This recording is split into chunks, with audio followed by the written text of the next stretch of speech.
Welcome back to the deep dive. We take all the sources you know, the court records, the news reports, the analysis, and boil it down so you get the full picture fast. And today, we're tackling a really heavy one, a case that just completely captivated and honestly horrified the public for years. Absolutely. It was dubbed a trial of the century, right up there with O.J. Simpson. We're talking about the 1989 murders of Jose Menendez, the big shot entertainment exec, and his wife, Kitty. Murdered by their own sons, Lyle and Erik Menendez, in their Beverly Hills mansion. It was just brutal. Yeah. And this isn't just about the crime itself, though we'll get into the grim details. Our sources cover, everything. The family background, the night of the murders, the trial. And that trial was explosive. You had these two competing narratives hitting head-on. Was it cold-blooded murder for money, or was it self-defense after years of horrific abuse? That conflict led to two hung juries in the first trial. It's fascinating and kind of disturbing how those two narratives could coexist. Our mission today is really to unpack how that happened. Look at the core facts from our sources. Try to understand the evidence for premeditation versus the evidence for abuse. And crucially, we need to cover the latest developments. Because after decades of serving life without parole, there's been this sudden, huge shift. We're talking resentencing, parole eligibility, stuff happening right up into 2025. Exactly. So they were convicted, second trial, first-degree murder, special circumstances lying in, conspiracy, sentence, life, no parole. That seemed final. For decades it was. Appeals denied, petitions denied.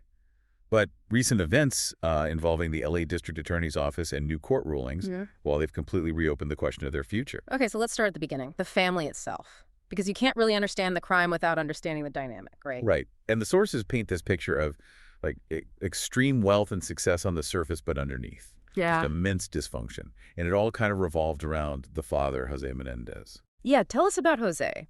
He had this sort of classic immigrant success story, but with a dark twist alleged later. Exactly. Born in Cuba in 1944, came to the U.S. at 15 after the revolution, met Kitty Anderson, married her pretty young, 1963. Yeah. And Jose was driven.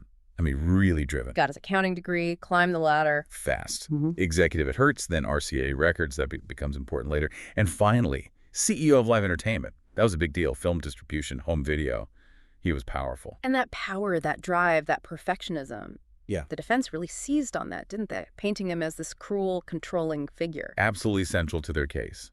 And Kitty, the mother, she wasn't spared either in the defense narrative. What was the portrayal of her? She'd quit teaching when Lyle was born. The defense argued she was an enabler of Jose's alleged behavior, but also deeply troubled herself. Selfish, mentally unstable, issues with alcohol, drugs, even violent towards the boys, according to the defense claims. So not just a dysfunctional family, but like a pressure cooker. Totally at odds with the image they projected, right? Living in Beverly Hills. Completely. And the sons, Lyle, born 68, and Erik, born 70, they were raised in this intense environment, sent to pretty prestigious schools, Princeton Day School back east, then Beverly Hills High. But even before the murders, there were some serious red flags, weren't there? Especially with Lyle. Oh, definitely. Lyle got suspended from Princeton University, not just for poor grades, but for plagiarism and fraud. Okay, that's serious. And his behavior in the dorms. Yeah. It sounds pretty extreme. Disruptive, apparently overflowing sinks on purpose, repainting rooms without permission, even throwing out his roommate's stuff because he didn't want to share. It's just, major boundary issues, maybe entitlement. And it wasn't just acting out at school. There was actual criminal activity before the murders.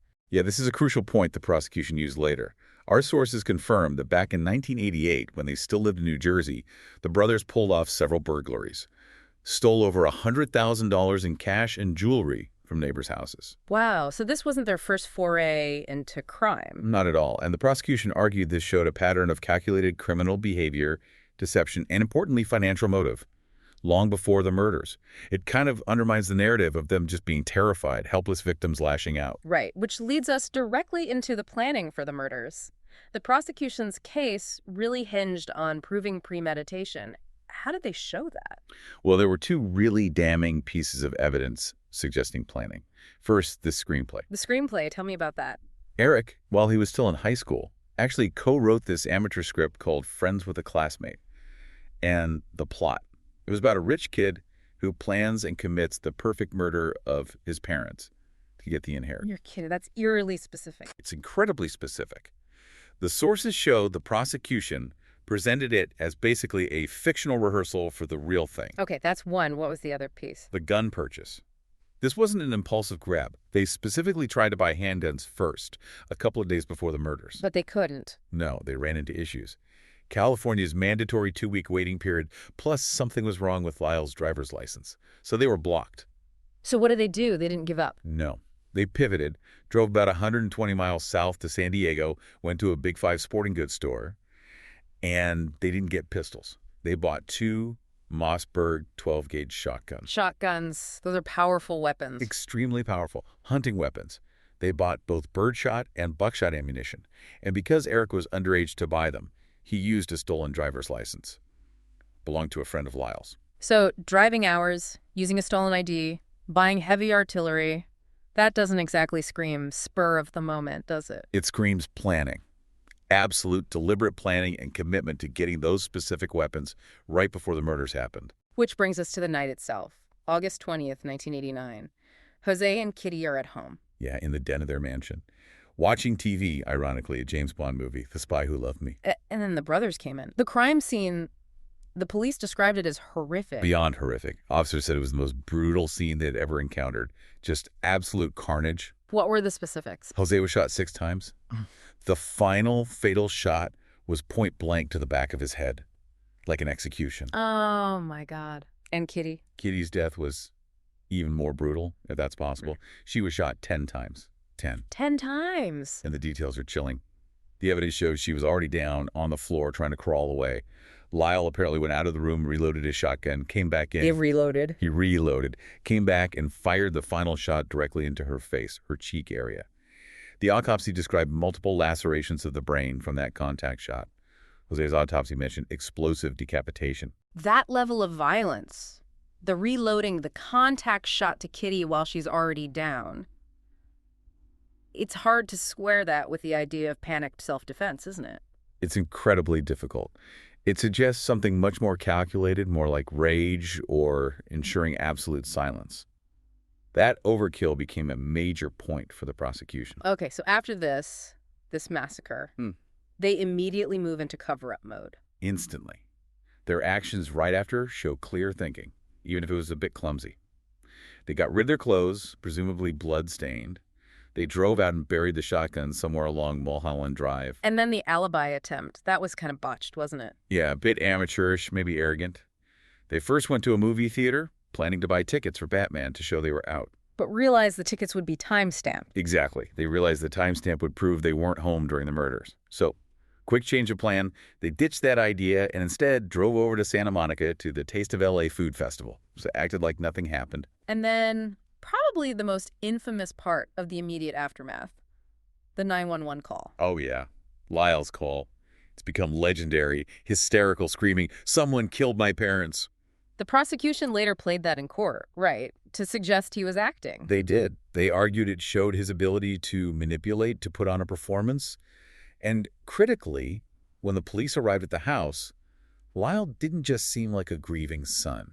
What did he do? He immediately started suggesting theories, planting the idea that it must have been business-related, implying, a mob hit connected to Jose's work. Trying to steer the investigation away from them from minute one. Precisely. And because the scene was so incredibly violent, so professional-looking in its brutality, the police initially kind of bought it. They focused on the mob angle. And crucially, they didn't test the brothers for gunshot residue right away. No. Big mistake. That initial focus on an outside hit meant they missed collecting potentially key forensic evidence from Lyle and Erik themselves in those first critical hours. Yeah. So, initially the investigation was all about Jose's business dealings. Could it be the mafia, disgruntled partners? The sheer violence pointed away from, typical family disputes. And Lyle had planted that seed effectively, but that focus didn't last long, did it? What shifted the police suspicion onto the brothers? Money. And just their behavior. It was a classic tell.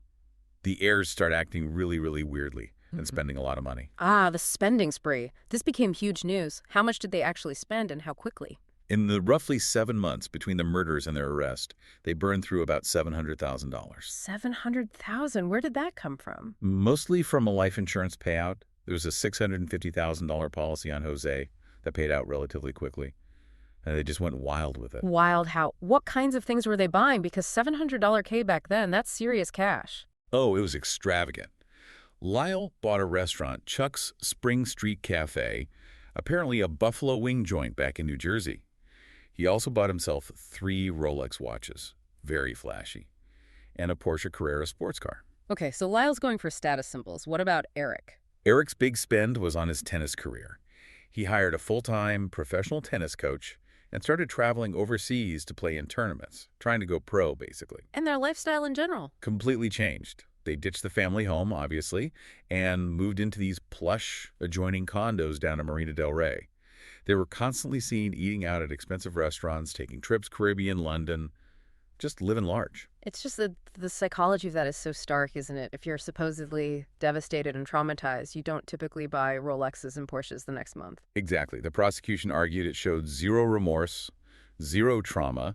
It looked like they felt entitled to the money and the lifestyle, and their parents were just an obstacle that had been removed. And wasn't there that really famous, kind of bizarre piece of visual evidence from this period, the trading card? Oh yeah, the Mark Jackson trading card. It's incredible. They were sitting courtside at a New York Knicks game, looking totally relaxed, and they just happened to be captured in the background of a photo used for this NBA player's trading card. That image just became iconic, didn't it? Symbolizing their absolute arrogance and detachment. Completely. It was like a snapshot of their post-murder freedom spree. But it wasn't just about spending the insurance money. The prosecution also tied their motive back to the larger inheritance, specifically involving the will, right? Yes, the will was crucial for the premeditation argument. Lyle apparently confided in a friend, a guy named Glenn Stevens. What did he say? He told Stevens he'd made a special trip back home from Princeton shortly before the murders, specifically to delete a new will Jose had drafted on the family computer. Why? What was wrong with the new will? Lyle believed, or claimed to believe, that this new will would have left less money to him and Erik. He apparently told Stevens, "I went there and erased it." And was there any proof of this beyond what the friend said? Yes. Later, a computer expert, actually hired by Lyle himself for other reasons, confirmed that Lyle had asked him about securely deleting files related to his father's estate planning from that computer. So that connects the dots pretty clearly. Delete the unfavorable will, commit the murders, inherit everything under the old will, then spend the insurance payout immediately. It paints a strong picture of financial motive. It does. Even though, interestingly, the grand jury initially decided not to include financial gain as one of the special circumstances for the murder charges. They focused on lying in wait. But the money aspect was always hovering. Okay, so the spending is raising eyebrows, the will story is damning, but what actually led to the arrests? It wasn't the financial trail directly, was it? No, the case cracked open because of the psychologist, Dr. Jerome Oziel. Right, the infamous Oziel tapes. How did that come about? Erik confessed first. He went to Dr. Oziel and admitted they killed their parents. His initial reason, according to Oziel, wasn't greed, but this overwhelming desire to be free from his father's control, his impossibly high standards. So Erik confesses. Does Oziel go straight to the police? No, not initially. Doctor-patient confidentiality is a big deal. But then, things got complicated. Oziel claimed that Lyle found out about Erik's confession and threatened Oziel's life if he revealed anything. A threat. Okay, that changes things legally. Big time. Yeah. That alleged threat, Oziel argued, broke the confidentiality privilege. So, fearing for his safety, Oziel started secretly recording his therapy sessions with both brothers. And these tapes captured more incriminating details. Apparently so. But the police still didn't know about them. So how did the tapes finally surface? It wasn't Oziel who turned them in, was it? No, it was Oziel's mistress, Judalon Smith. Talk about a dramatic twist. A mistress? Yeah, Seriously? Smith and Oziel had this really messy, tumultuous relationship. After they broke up, apparently she was feeling scorned, maybe scared herself, and she went to the Beverly Hills police. She told them everything about the brothers' confessions, about the secret tapes Oziel had made. Wow, so the whole case basically hinged on this jilted mistress spilling the beans. Pretty much. That leak led directly to search warrants, the seizure of the tapes, and then the arrests. Lyle was arrested first, March 8th, 1990, right outside the mansion. Erik was actually out of the country. Where was he? Playing in a tennis tournament in Israel. He heard about Lyle's arrest, flew back, and turned himself in 3 days later. All right, so the arrests happened, the tapes are potential evidence. Now we head towards the trial. And this wasn't just any trial. It became a national obsession, largely because it was televised, right? Absolutely. The first trial, especially. It set the stage for this massive public debate. Were these spoiled, greedy killers, or were they traumatized victims finally snapping? Before the trial even started, there were huge legal fights over those Oziel tapes. Could they even be used? That was the critical pretrial battle. The defense fought tooth and nail to keep them out, citing doctor-patient privilege. Judge Albrecht, the first judge, initially ruled them admissible, mainly because of Lyle's alleged threat against Oziel. But it went up to the higher court. Oh yeah, it went all the way to the California Supreme Court. In 1992, they issued a complex ruling. They said most of the tapes were admissible because the threat vitiated the privilege. However, they did rule that the specific tape where Erik first confessed the murders couldn't be played for the jury. So the jury heard incriminating stuff from the tapes, but not the initial explicit confession. Exactly. They heard things that undermined the defense, but not the absolute smoking gun of the first confession. It was a partial victory for both sides, in a way. Okay, and let's just quickly recap the charges again. First-degree murder, 2 counts. But the special circumstance wasn't financial gain, it was Lying in wait. This is really important for you listening. Lying in wait in California law means showing that the killers concealed their purpose, waited for an opportunity, and then attacked their victims by surprise. It implies planning and ambush. And why is that specific charge so significant? Because proving lying in wait automatically makes it first-degree murder and, crucially, makes the defendants eligible for the death penalty. It also directly contradicts any defense claim of a spontaneous heat of passion killing or immediate self-defense. The prosecution went for the death penalty. Oh, right. So the first trial kicks off in 93, cameras rolling, court TV is born, basically. And the defense, led by the now famous Leslie Abramson for Erik, drops the abuse bombshell. Let's unpack that defense strategy. Their entire strategy was mitigation. They weren't arguing innocence in the sense of not killing them. They were arguing it wasn't murder, it was manslaughter, committed in self-defense or imperfect self-defense due to years of unbearable abuse. What kind of abuse did they allege? Horrific abuse. Sexual, emotional, physical. Lyle claimed the sexual abuse started when he was just 6, but stopped around age 8. Erik testified it was ongoing, right up until about 2 weeks before the murders. He claimed it happened to him for years. And they painted Jose as the main abuser. Yes, as this monstrous pedophile, obsessed with control, incredibly cruel. And Kitty, the mother, was portrayed as his enabler, someone who knew or should have known and failed to protect them. They even claimed she was unstable and abusive herself. So how did the defense explain the gun purchase then? If they were these terrified victims, why buy shotguns days before? Their explanation was that Jose had found out they might expose him, and he had explicitly threatened to kill them first. So the guns, they claimed, were bought purely for protection and self-defense against what they saw as an imminent threat from their own father. In the actual shooting, how did they frame that? They claimed that on that night, Jose's behavior, closing the den door, which they said was unusual, signaled to them that the attack was coming right then. It was the final trigger. Erik testified something like, "I just went into the room and started firing." A panicked reaction, they argued. But the prosecution, Pam Bozanich and Lester Kriyama, they came back hard against this narrative, didn't they? Using the premeditation evidence. Absolutely. Bozanich especially kept hammering on the legal definition of manslaughter and self-defense in California. It requires immediate or imminent danger. She argued buying shotguns 2 days earlier, driving 120 miles, using a fake ID, the sheer number of shots fired, the reloading. None of that fits imminent danger. And they used the parts of the Oziel tapes that were allowed? Yes. Critically, on those tapes, while the brothers complained bitterly about their father's control and their mother's instability, the prosecution pointed out there was no mention of the sexual abuse they later claimed was the trigger. That's a huge hole in the defense timeline. Huge. And the prosecution played Lyle's recorded statements in the tapes that sounded chillingly cold, not fearful, like saying they were doing her Kitty a favor, putting her out of her misery, and that killing her showed great courage. That sounds more like contempt than terror. Exactly. And Dr. Oziel himself, in the testimony live from his sessions, stated he believed they killed out of hatred and out of a desire to be free from their father's domination, not out of fear or imminent danger. The prosecution also pointed out that nobody heard about this abuse until after the arrests, right? Yeah, for 7 months from the murders until they had their high-powered defense team. Not a single friend, relative, teacher, or even the police heard a whisper about sexual abuse. That timing looked incredibly suspicious, like the defense was constructed after the fact. And they caught Lyle trying to manipulate witnesses, too. Yes.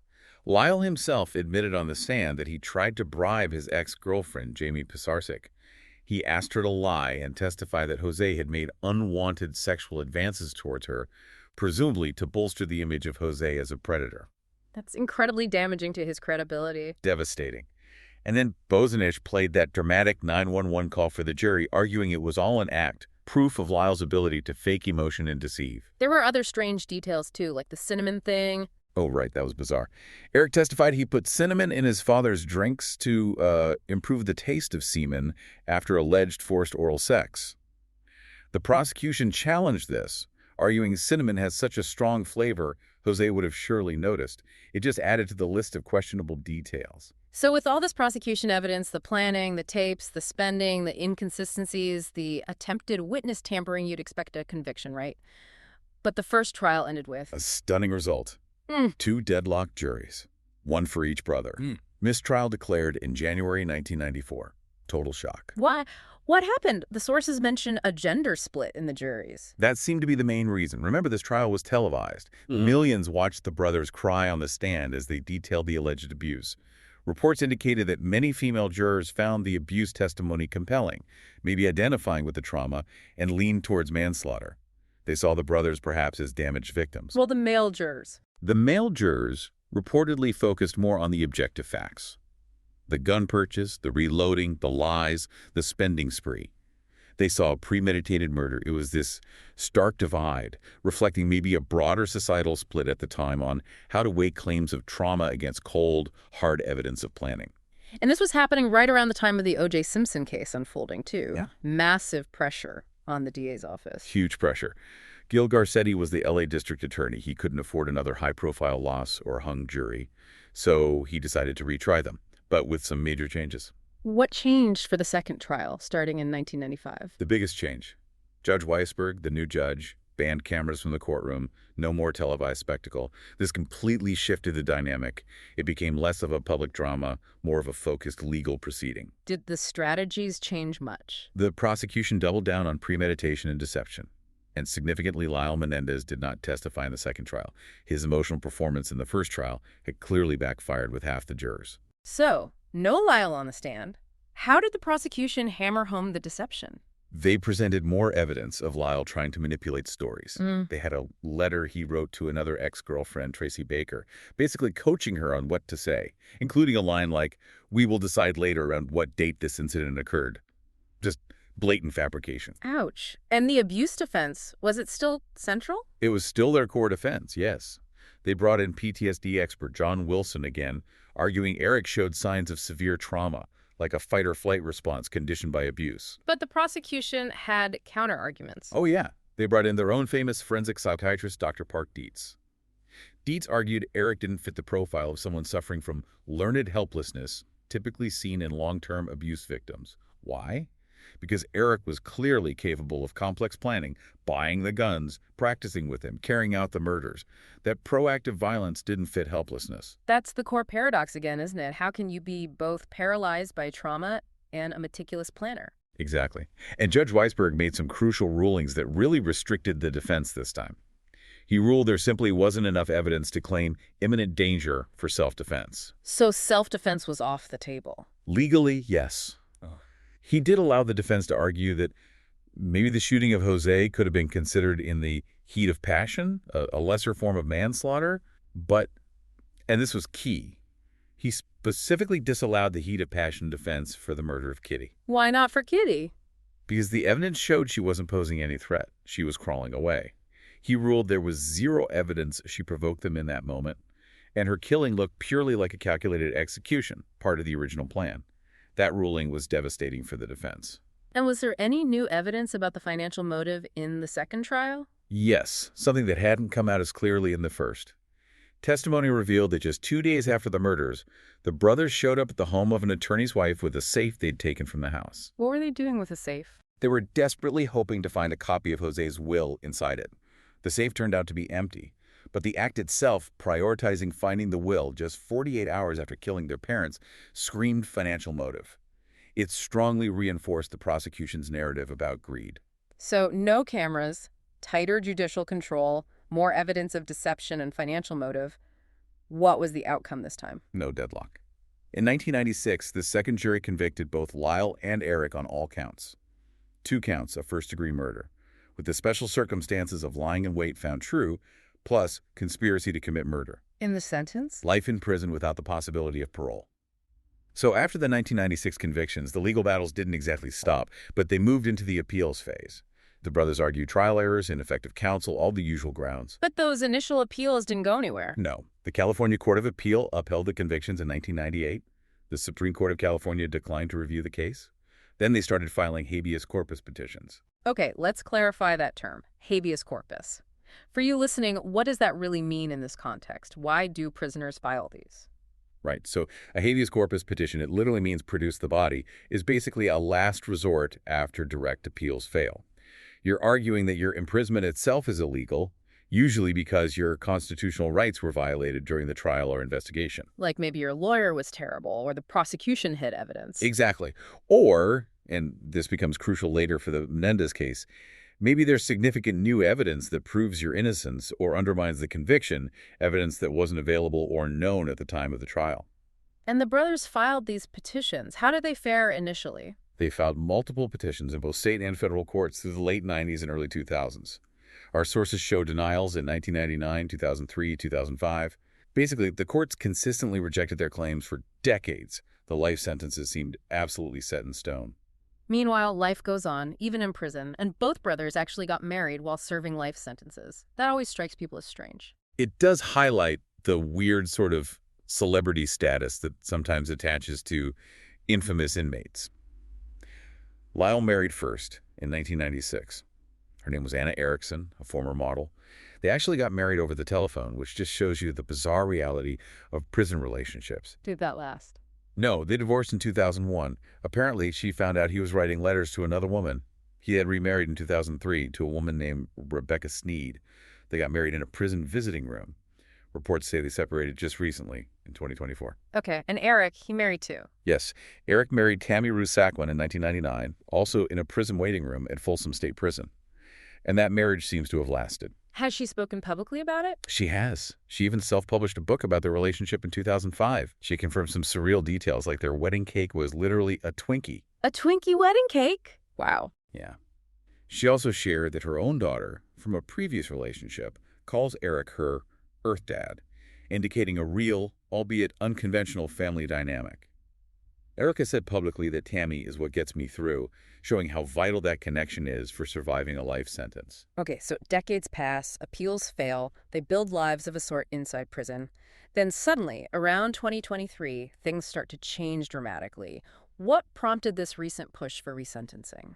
It really comes down to genuinely new evidence emerging, evidence that directly supports the abuse narrative they presented at trial. This gave their lawyers fresh grounds for those habeas corpus petitions. What was the key piece of new evidence? The most significant was an allegation from Roy Rossello, a former member of the boy band Menudo. This came out publicly and was cited in a May 2023 legal filing. Menudo. Okay, what did Rossello allege? This seems completely out of left field. Rossello claimed that when he was just 14 years old, back when Menudo was huge, Jose Menendez had drugged and sexually assaulted him. He alleged it happened at the Menendez family home in New Jersey. And what's the connection? Why would Jose Menendez be interacting with a member of Menudo? Because Jose was an executive at RCA Records at the time, and RCA was Menudo's label. This wasn't just a random encounter. Jose was in a position of power over these young performers. Okay, that context is chilling. And critically, this is an allegation from someone outside the family alleging the same type of predatory behavior the brothers describe. Exactly. It provides potential external corroboration. It suggests a pattern. Suddenly, the brothers' claims look less like isolated, self-serving lies and more like part of a potential history of abuse perpetrated by Jose using his status and power. This was huge. Was there anything else cited in that 2023 appeal? Yes. There was also the matter of a letter allegedly written by Erik back in 1988, before the murders, to his cousin, Andy Cano. And what was supposedly in this letter? The lawyers claimed the letter explicitly discussed the abuse Erik was suffering at the hands of his father. An author named Robert Rand, who wrote a book on the case, claimed he discovered this letter in 2018. If that letter is real and dated 1988, That blows a massive hole in the prosecution's argument that the abuse story was fabricated after the arrests, doesn't it? It absolutely would. It would be proof that Erik was talking about the abuse before any legal defense was necessary.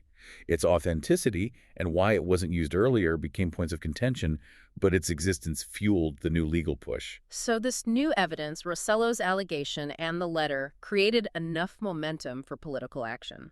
It seems so. In October 2024, the Los Angeles District Attorney at the time, George Gascon, made a major announcement.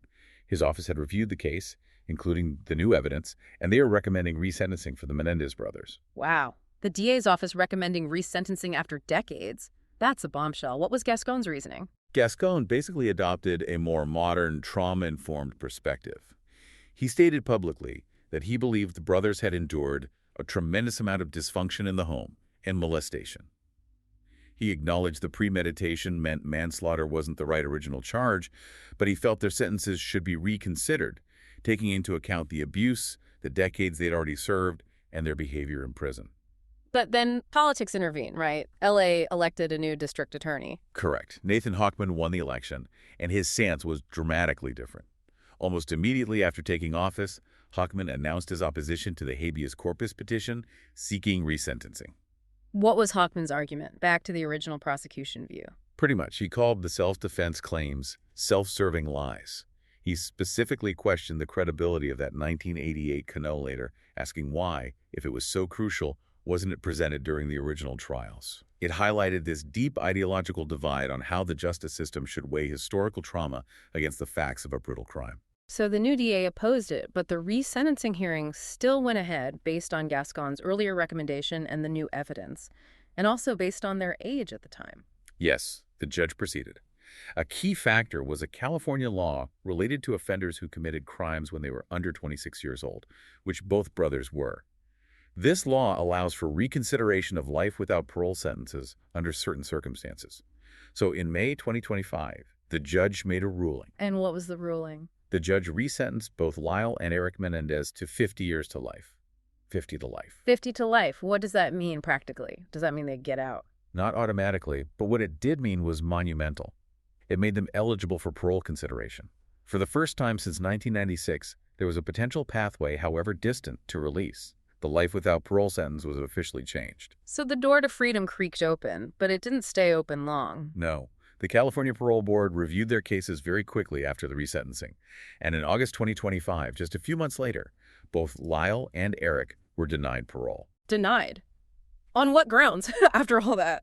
The board cited ongoing issues, specifically rule violations while incarcerated, and lingering concerns about public safety.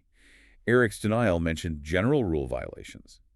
Lyle's denial specifically pointed to repeated infractions involving having contraband cell phones in prison. Cell phones. So prison behavior, not the original crime or the abuse, became the immediate roadblock.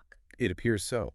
It shows that even with the sentence changed to allow for parole, actually getting parole is a whole separate process, heavily dependent on demonstrating rehabilitation and following institutional rules strictly. They're eligible to go before the board again, but not until 2028. It's just incredible how this case continues to evolve. But beyond the legal twists and turns, we have to talk about the massive cultural impact. This case wasn't just news, it became part of our cultural fabric. Oh, absolutely, especially that first trial, allowing the cameras in, spearheaded by Judge Ito, who later presided over the O.J. trial too. It basically launched court TV and created this template for televised courtroom drama. The public was glued to it. And it spawned countless adaptations, right? Movies, TV shows. Nonstop. There were multiple made-for-TV movies almost immediately back in 1994. More recently, you had Lifetime's Menendez, Blood Brothers in 2017, and NBC did a season of Law & Order true crime focused entirely on that. And didn't Netflix just have a huge hit with their story? Yeah, the Ryan Murphy anthology series Monsters. The second season, which came out in 2024, focused on Lyle and Erik. It was massively popular and really brought the case, particularly the abuse allegations, to a whole new generation that might not have known the details. Documentaries, too, like Menendez Murders, Erik Tells All. The appetite for the story is still huge. It became so well known it was instantly ripe for parody, too, wasn't it? Oh, immediately. Saturday Night Live did sketches about the trial back in '93. The 1996 movie The Cable Guy, with Jim Carrey, has that whole sequence that directly satirizes the trial's media frenzy and specifically makes fun of Lyle's overwrought 911 call. Right, I remember that. And just references popped up everywhere. Throwaway lines in shows like The Sopranos, Gilmore Girls, other episodes of Law and Order that clearly drew inspiration. Even the People v. O.J. Simpson series referenced the Menendez trial because they overlapped and shared some key legal figures like Leslie Abramson and Judge ITA. And we can't forget the Knicks game trading card, that bizarre, tangible piece of pop culture history. That card is wild. It perfectly captured that moment of brazenness. The cultural reach is just undeniable, to the point where even major celebrities feel compelled to weigh in now. Kim Kardashian wrote that essay, right? Yeah, in October 2024, aligning with Gascon's push, Kim Kardashian published this widely read essay arguing for their release, or at least resentencing. She argued that if the case were tried today, with our current understanding of trauma and abuse, the outcome would have been dramatically different.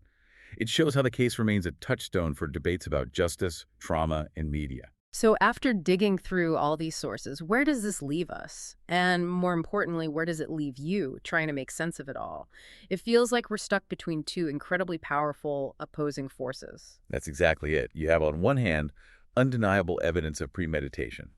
The careful gun purchase, the use of shotguns, the overkill, the attempted alibi, the erasing of the will, the immediate spending spree, the lies. It's a mountain of evidence pointing to a calculated double murder for freedom and money. But then, on the other hand, you have this persistent and now externally somewhat corroborated narrative of profound long-term abuse.